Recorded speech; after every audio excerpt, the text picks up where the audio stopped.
Obrigado, pastor, pela confiança. Bom, dar um abraço da minha igreja, do meu pastor. Amém? Nós estamos aqui. O pastor me liberou para vir aqui. Nós não fazemos nada sem o nosso líder antes de nos liberar, porque ele libera a bênção para a gente transmitir para os irmãos. Amém? Livro de Ezequiel 37 diz: veio sobre mim a mão do Senhor e me fez sair do Espírito. Ou seja, em outras Bíblias diz: e veio a minha mão do Senhor e ele me fez sair do Espírito do Senhor e me pus no meio de um vale que estava cheio de ossos e me fez passar em volta deles, que eram muito numerosos sobre a face do vale, e eis que estava sequíssimo. E me disse: filho do homem, porventura viverão os ossos? E eu disse: Senhor Jeová, tu o sabes. Poder se sentar, glorificando a Deus e adorando ao Pai. Meus amados irmãos em Cristo Jesus, o texto é bem conhecido, porque o profeta também é muito bem conhecido. Esse texto já foi texto de campanha, é texto de muitas mensagens. Nós, pregadores, já foi tema até de simpósios, e por isso nós então utilizamos esse tempo aqui, essa pregação, para motivar a nós, a nossa juventude, nossos senhores, as nossas senhoras, a pressentir, porque Deus dará a vitória.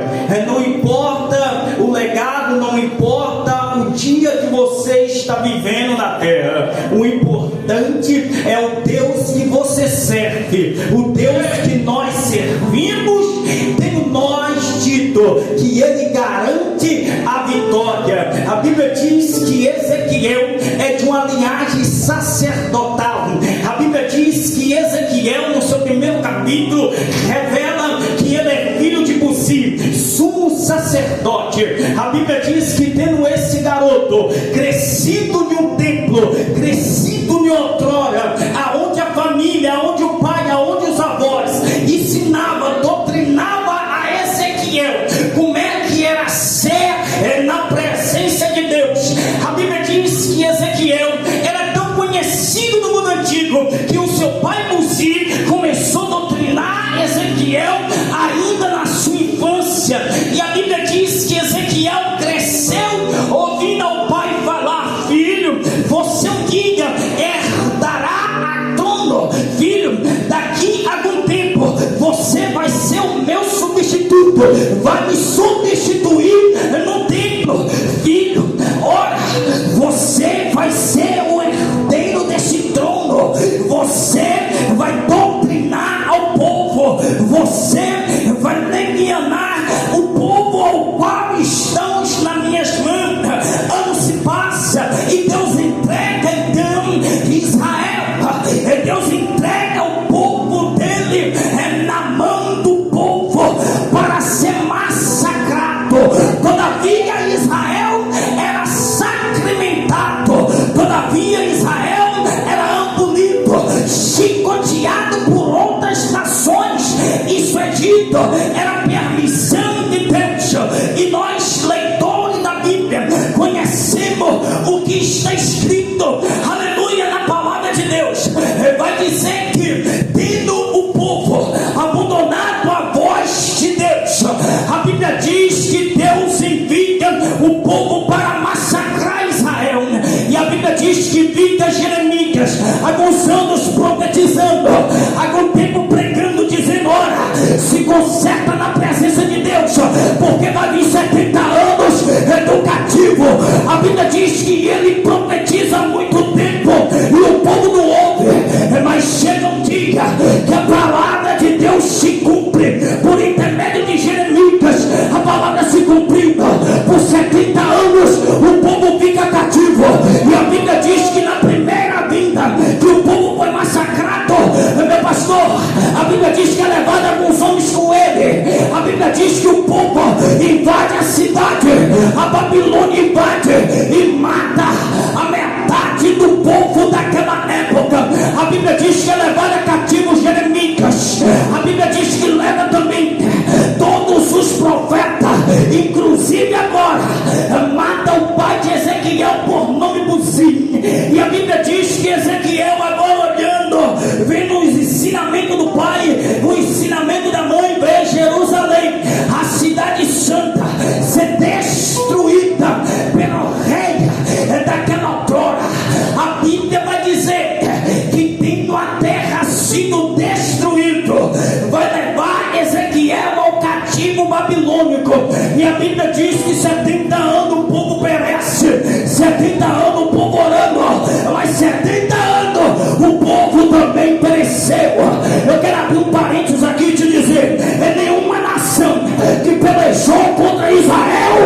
está de pé, e nenhuma nação que massacrou Israel está de pé. Eu quero dizer, se Deus permitir vir na sua vida decepção, calúnia, pode suportar a dor, porque nenhuma nação suportou o Deus de Israel. Aleluia! E a Bíblia diz que tendo então levado ao cativo babilônico, agora Ezequiel ele ganha na mão, porque o sonho de Ezequiel era um dia sentar e orar. O sonho de Ezequiel ainda era entrar no santuário, porque a Bíblia entende que eu estou pregando, era entrar no santuário, porque ele era da linhagem sacerdotal. Então quando o pai dele voltasse na terra, ele iria assumir e ele iria orar pelo pecado do povo e entrar dentro do santo dos santos, que ele entende muito bem, e orar pelo pecado do povo. E depois que Deus visitasse ele no santo do santo, que lá dentro tinha uma arca, e nessa arca então apresentava o sacerdote o sacrifício, e se colocava esse profeta, esse sacerdote de pé na frente, e esperava então Deus visitar, e Deus visitava ele, e o poder de Deus era tão grande, que quando ele saía de dentro do santuário, ele levantava a mão e dizia: paz está sobre Israel. E o povo então entendia que ele estava vivo. Por quê? Porque Deus outrora tinha visitado e tinha dado a resposta ao povo de Deus. Esse era o sonho de Ezequiel. Mas no meio da batalha, cujo Jeremias profetizava, a Bíblia diz que Ezequiel agora vai ser preso a cativo babilônico. Ezequiel agora é arrastado nas ruas de Jerusalém, porque Jerusalém, a altas horas, as suas portas estão sendo queimadas e a sua capital também. Então Deus entregou para profetizar, para cumprir a profecia que outrora o povo pregava. A Bíblia diz que então ele é levado para a Babilônia. E lá na Babilônia, Ezequiel é escolhido para alicerçar a Babilônia. Alicerçar a Babilônia era descer, quem lê Bíblia entende que eu estou pregando, era descer na beira do rio Quebar, pegar argila, ou seja, pegar barro, pegar capim e também pegar água. Para quê? Para subir e levar o quê? Levar água, argila, aleluia, e capim, e alicerçar a Babilônia. Tinha a mão de Ezequiel lá. Esse garoto, ele emociona qualquer um que prega, qualquer um que ouve, porque uma das demais histórias, ainda quando estava navegando, estudando sobre Ezequiel, a gente se lembra que era apenas um garoto que tinha apenas um sonho. E hoje eu vejo tantos, aleluia, tantos jovens aqui, tantos garotos, tantos senhores que têm sonhos, mas que ainda estão presos, ainda achando que está preso ainda no cativo babilônico. Eu vim aqui trazer uma palavra para você, que você apenas pode estar passando no momento ruim, mas tenha fé, tenha benignidade, tenha certeza que o grandão vai acudir. Aleluia! Glória! A Bíblia diz que Ezequiel, ele veio de ganhar a herança do pai, que era ser sacerdote. Não, Ezequiel agora ganha uma cana no seu pescoço. E essa cana botava um balde de um lado e um balde do outro. Ele descia à beira do rio Quebar, ia pegar argila, capim e também pegar água para alicerçar a Babilônia. E nós sabemos que Babilônia no mundo antigo é um dos maiores termômetros já visto de templo. E a Bíblia diz que aquela cidade era fortificada, tinha a mão desse garoto lá. Deus não levou Ezequiel lá por acaso. E a Bíblia diz que Ezequiel, tendo ele abaixado com dica, ele se abaixa para pegar água e também pegar barro. A Bíblia diz que a voz de Deus soa nos céus e no ouvido dele e disse: Ezequiel, Ezequiel, se põe de pé que eu quero falar contigo. Capítulo 2 de Ezequiel, Deus já vai tirando Ezequiel da onde que ele está e dizendo: Ezequiel, Ezequiel, se põe de pé que eu quero falar contigo. Eu fui estudar porque Ezequiel estava já de pé, ele estava colocado na posição focal, então ele estava praticamente de pé. E eu queria saber, perguntar a Deus, estudar para saber, irmão, porque pregar é muito bom, louvar é muito bom, mas não precisamos pregar, nós temos que pregar sabedoria, nós temos que pregar com obsessão de trazer o povo à realidade. Nós semblamos, se errar a mensagem, os nossos dirigentes,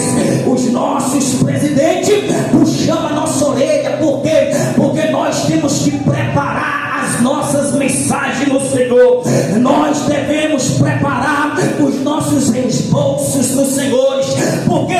Porque nós temos que pregar aquilo que vivemos e aquilo que lemos para interceder, para levar o povo. Porque ninguém sai da sua casa para ouvir qualquer palavra. Aleluia! Ninguém sai dos seus lares para ouvir qualquer pregador trazer qualquer história de cachorinha. Não! Você sai da sua casa porque você necessita ouvir uma palavra de Deus.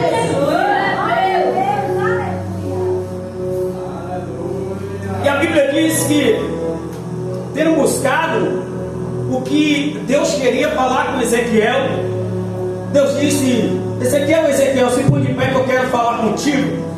Essa é uma forma expectativa e verbalizando. Deus estava falando, mas Deus queria traduzir: Ezequiel, se põe de pé com os teus sonhos, se põe de pé com os teus projetos, porque ele achou que já estava acabado. Porque ele achou que estava acabado. O cativo babilônico dura 70 anos. Se eu for botar a minha idade hoje, com mais 70 anos daria 100 anos. Obviamente não ia cumprir a promessa. Bota a sua idade hoje, mais 70 anos. Ezequiel, quando ele vai ser arrastado, ele tem 17 anos de idade. Mais 70 anos iria dar 87 anos. Um senhor com 87 anos, ele não tem mais força como outrora. A minha avó, esse mês que passou, ela morreu com 85 anos, faleceu. Jesus levou para a glória. Debilitada. Então uma pessoa com esse 87 anos, ele não conseguiria mais profetizar. Com 87 anos, ninguém vai mais locomover, pastor. Então a profecia que foi outrora ministrada pelo profeta Jeremias é verídica. Mas o que Deus queria com Ezequiel era verdadeiramente provar o povo caído a Deus. A Bíblia diz que, tendo Ezequiel ficado na sua posição trabalhística, que ele estava trabalhando para a Babilônia, Deus visita Ezequiel. Deus ainda visita a crente dentro do cativeiro.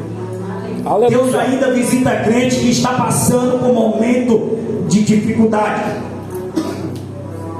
Deus visita a crente que está passando por dias ruins no casamento, no emprego, no trabalho, por dias ruins na faculdade, na escola. Deus ainda responde crente que está passando por um momento de decadência.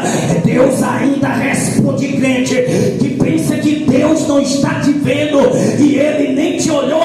Meu irmão, eu tenho uma palavra de Deus para te dizer: a sua história é apenas o começo, porque a realidade Deus ainda vai provar para muitos que Ele é Deus na sua e na minha vida.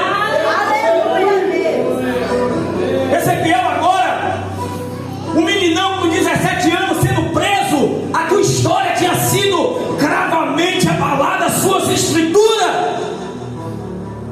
Porque o cativo, ele sabe que é 70 anos, ele está sendo preso aos 17, com 87, acabaria o cativo babilônico, a profecia não ia se cumprir. Porque nessa hora, Deus estava, é por isso que Deus sempre levanta. Você não quer pregar não, Deus levanta outro. Você não quer limpar a igreja não, Deus vai limpar. Deus vai pagar outro para limpar. Você não quer fazer nada não, Deus sempre vai levantar alguém. Meu Deus. Irmão, eu não vou na igreja por causa de meu irmão. Você não é a última caixinha não. Deus sempre vai ter que levantar alguém. Aleluia, Deus. Se o Leandro não ir pregar, Deus sempre vai levantar alguém para pregar. E a Bíblia diz que essas horas está levantando um que não tinha linhagem sacerdotal. estava levantando um cujos pais foram mortos.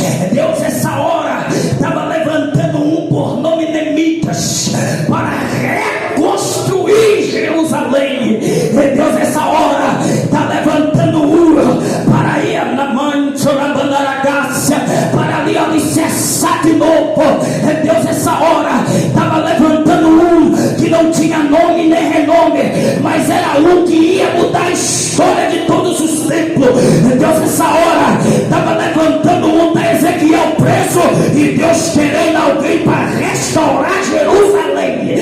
No verso 7 e 6 de Neemias, a Bíblia diz que Neemias profetizou também. Neemias colocou a mão no arado, mas dizer que Jerusalém foi erguida, foi. Dizer que Israel foi estabelecida, foi. Vai esperar quem? E a Bíblia diz que Ezequiel, cansado, fadigado, Deus levanta Ezequiel. Quando Deus levanta esse jovem, Deus arranca ele em espírito. Diz espírito. Diga espírito. Espírito. O que o espírito é, na verdade? Eu tenho mais 15 minutos para encerrar. O que o espírito é para você, na verdade? O que é o espírito? O espírito é a terceira pessoa da Trindade Santa.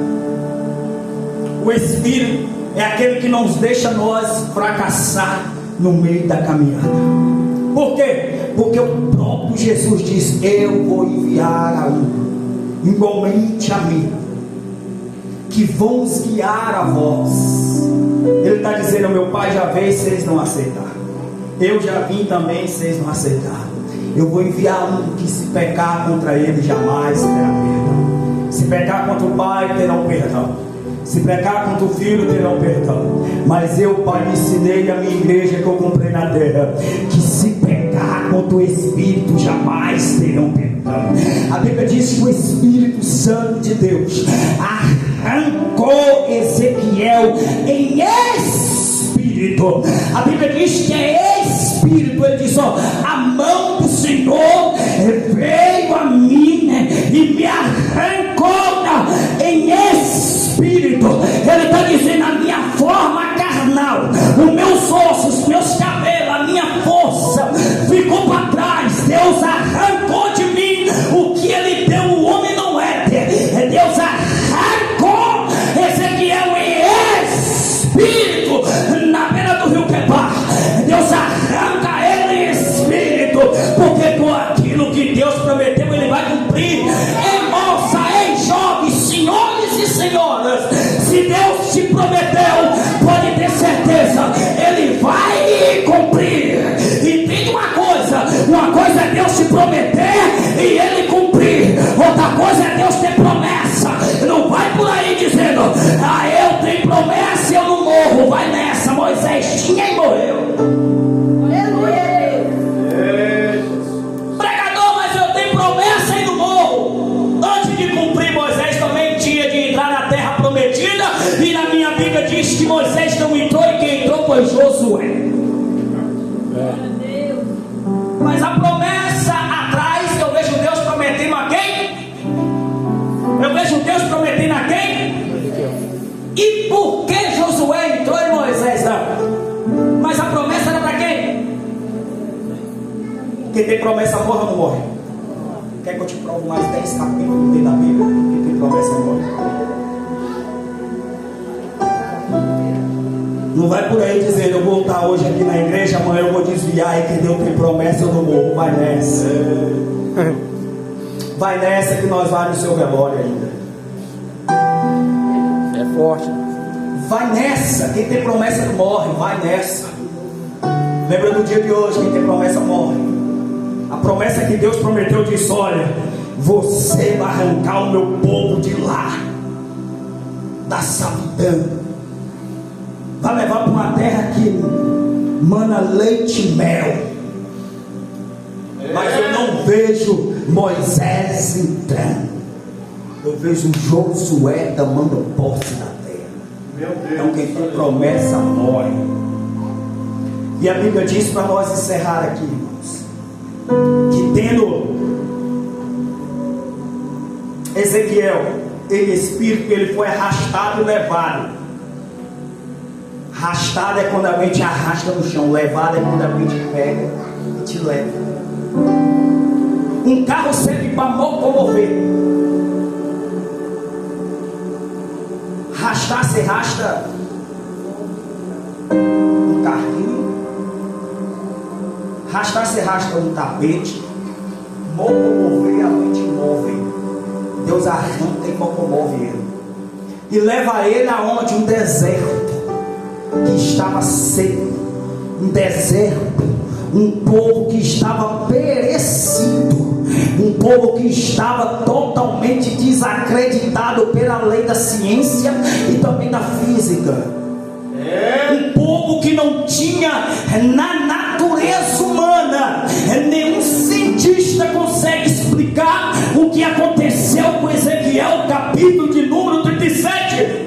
Por quê? Porque um osso que já ultrapassou, sequíssimo, ele não consegue reviver de volta. Ninguém que morre uma vez jamais poderá voltar. A morte é uma só. E quando ela vem, ela cobra juro e correção monetária, rapaz. A morte não tem desculpa. Quando ela chega, acabou. Aquele povo que estava ali era a nação de Israel, perfeitida e morta. E Deus pergunta ao profeta: Ezequiel, porventura pode esses ossos reviver? Ezequiel jamais poderia ter a ciência de responder, porque Ezequiel veio da linhagem sacerdotal. O sacerdotal só orava pelo povo, não orava pelo pecado do povo uma vez por ano. Então jamais ele viu o Pai por si dizendo aquilo para ele. Ele olha para cima e fala: Deus, tu sabes. Ele disse: Ezequiel, profetiza. O problema de muita gente, para nós encerrar, que a porta de emprego fecha, ele não profetiza. O problema de muita gente é que tudo está acabando dentro de casa, está faltando tudo, mas ele não profetiza. O problema de muita gente é olhar para a situação que está vivendo outrora e dizer: meu Deus, será que você esqueceu de mim? Mas não profetiza. O problema de muita gente é olhar para o esposo beberrão dentro de casa e dizer: meu Deus, há tanto tempo sem serviço, e será que esse marido não vai se converter? O problema é que você orou, mas não profetizou. O problema é você chegar em casa, topar com a esposa assim e dizer: meu Deus, tanto tempo na igreja e essa mulher não se converte. O problema é que você não está profetizando na tua casa. Hoje eu vim aqui te dizer: começa a profetizar na tua casa, no seu emprego, aonde que você estiver. Começa a profetizar, rapaz, jovem, moça, senhores e anciões. Começa a profetizar com um carro novo, com a casa melhor. Irmão, você é materialista, não. Eu prego a palavra de Deus de acordo aquilo que Ele manda. Agora, uma coisa eu sei: se você não profetizar na sua casa, na sua vida, ninguém mais vai profetizar para você, não, rapaz. Olha para o povo de Israel. As coisas perdoam, oração e profetiza. Profetiza um emprego melhor, profetiza uma casa melhor, profetiza uma vida espiritual no Senhor melhor, profetiza tudo melhor, irmã. Deixa eu te dizer aqui para vocês: eu queria, Deus sabe do meu coração, dizimar pelo menos 5.000 reais para a igreja por mês. Eu queria. Sabe por que eu queria? Porque se eu dizimar 5.000 reais por mês, eu vou ganhar quanto? Eu vou ganhar quanto? Você acha que eu queria ter esse salário, não, irmão? Aprenda a viver, aprenda a profetizar, Mas o irmão ali, ele me conhece. Eu trabalho lá na empresa Contígio. Eu sou motorista rodoviário da Contígio. E se você saber o tanto que é difícil preservar tanto a minha imagem como ombreiro e preservar a minha integridade física e mental, e cada viagem para mim é como se fosse a última. Cada viagem para mim é como se fosse a última. E na última você dá o melhor. Aleluia. Na última você dá sangue. Na última você pensa e raciocina mais. Eu transporto todos os dias 46 almas que põem as suas vidas, os teus sonhos e os seus projetos na minha mão. Eu tenho que viajar das 6 da manhã e no outro dia, 6 da manhã, amanhecer no meu destino, mas com um sorriso no rosto. O cansaço pode ser físico, mas com um sorriso no rosto, que eu consegui vencer e entregar o sonho de alguém. Eu transporto não só vida, mas eu transporto sonhos, eu transporto os objetivos, eu transporto pessoas e gente que sonha. Isso para mim eu faço com o maior carinho e com o maior amor. Eu conheço o Brasil de cor ensoteado. Não tem uma cidade, capitais, que esses pés aqui não já pisou. Mas tem uma coisa: para chegar lá dá trabalho, para continuar pregando dá trabalho. Mas quem disse que eu quero parar? Eu quero continuar, porque eu quero levantar um dia no Salmos de capítulo 24 e do verso 7, o próprio Jesus dizer para mim: levantai portais eterno a vossa cabeça, que é a entrada do Rei da Glória. E eu persisti pulsar no meu coração, e eu vi Miguel dizendo: quem é esse Rei da Glória? E o próprio Deus dizer: é o Deus que não perde a batalha. E as portas do céu se abriram, e o povo de Israel penetrar e estar no céu. Isso para mim será a minha maior vitória naquele grande dia. E por gentileza, a igreja se põe de pé.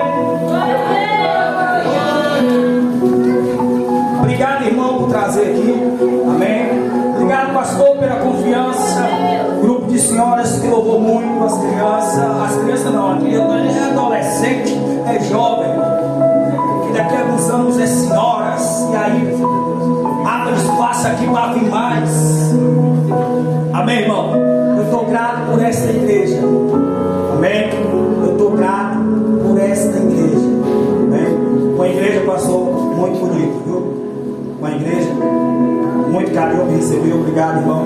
Precisando de mim, irmão, não é todo. Talvez hoje, talvez daqui só o ano que vem, ou daqui 3 dias. Então assim, para nós é um pouco difícil, porque cada escravo a gente viaja, e quando a gente viaja é só para longe.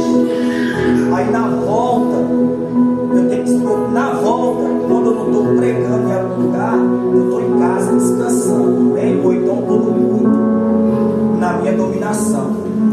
Mas se precisar de mim, irmão, eu estou à disposição. Amém, irmão? De uma coisa eu aprendi e vou levar para toda a vida: de graça o Senhor me arrastou do mundo, e de graça eu vou pregar essa palavra até no dia que o Senhor permitir para a minha vida. De graça eu prego a palavra de Deus, porque de graça alguém pregou para mim. Amém, irmãos? Quem me conhece, era para mim ser hoje um homem rico. Eu não sou, não por opção, porque Jesus me arrancou do mundo, porque senão eu seria um homem rico. No mundo do futebol é um mundo que dá muito dinheiro. Se eu quisesse, estaria lá brilhando também. Eu não estou, porque Jesus me arrancou do mundo e eu achei melhor estar na presença dele. Obrigado, pastores. Senhor, nosso Deus é eterno conosco, Pai. Aqui eu te entrego, Senhor, encerra essa mensagem. E te pedir, abençoa essa igreja, abençoa os membros, abençoa o pastor, a liderança, Senhor. Abençoa os irmãos em Cristo Jesus. Eu quero colocar a minha vida, a minha volta para a casa, que o Senhor me protege e me guarda, em nome de Jesus.